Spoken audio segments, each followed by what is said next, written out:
Jemaat yang dikasihi Tuhan, kitab Bilangan menyoroti ujian di padang gurun dan pemberontakan umat perjanjian selama periode perkembangan bangsa Israel dengan Allah.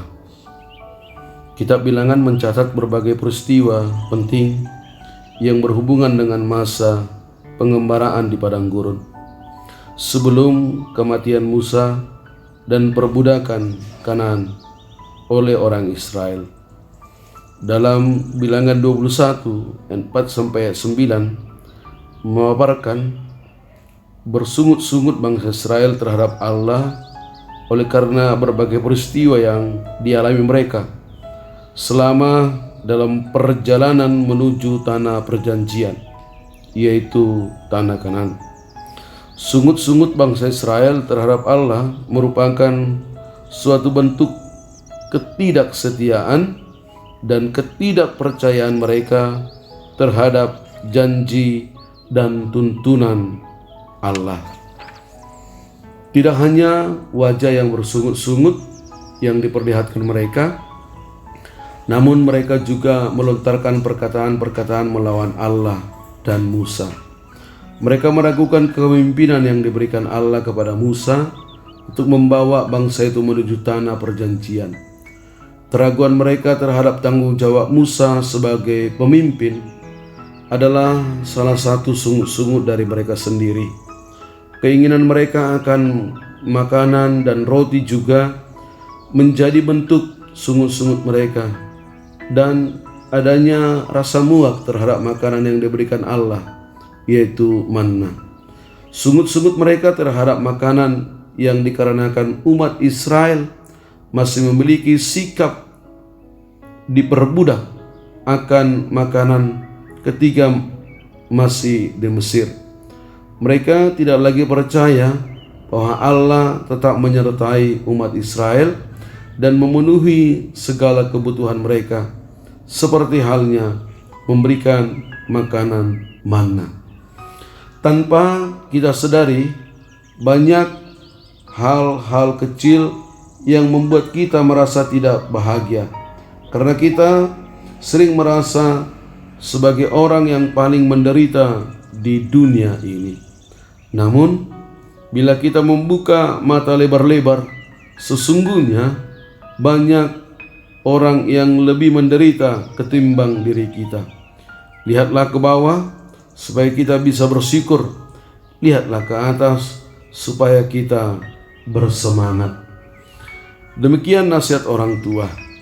Merasa diri paling malang, mungkin itulah yang terdapat dalam benak orang Israel setelah mereka keluar dari negeri perbudakan Mesir. Kini mereka berada antara Gunung Hor dan Lautan Teberau. Mereka bersungut-sungut, "Mengapa kamu memimpin kami keluar dari Mesir, supaya kami mati di padang gurun ini? Sebab di sini tidak ada roti, tidak ada air, dan akan makanan hambar ini kami telah muak." Apakah sungut-sungut menyelesaikan masalah?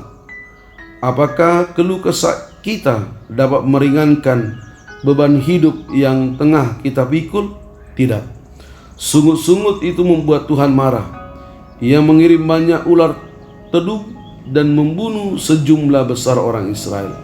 Seperti ular tedung yang mematikan, demikian juga sungut-sungut dan memosisikan diri sebagai orang yang paling menderita akan membuat kita larut dalam kekecewaan dan putus asa. Pada akhirnya mematikan kehidupan kita. Bersyukur dan mencoba melihat dari sisi positif mungkin jauh lebih baik ketimbang omelan dan kutukan. Syukuri apa yang ada dan jangan menyesali apa yang tidak ada. Hentikanlah sungut-sungut yang tidak sehat. Umat Kristen yang gemar bersungut-sungut merupakan mereka yang sulit menghitung berkat Tuhan dalam kehidupannya. Seorang ahli psikologi dari Northern University, Amerika Serikat, pernah menuliskan, rasa syukur membuat orang berbuat kebajikan, tidak mementingkan diri sendiri, dan mendukung kehidupan sosial yang baik, yang berdampak positif terhadap kesehatan fisik dan kesehatan psikologis. Salah satu terapi untuk terbebas dan pulih dari berbagai banyak penyakit adalah melatih diri kita untuk tetap berpikir positif dan bersyukur kepada Sang Pencipta atas segala dinamika kehidupan yang kita hadapi. Hati-hati dengan bersungut-sungut, karena bersungut-sungut dapat merampas masa depan. Amin. Tuhan memberkati, menjaga kita pada malam hari ini. Amin.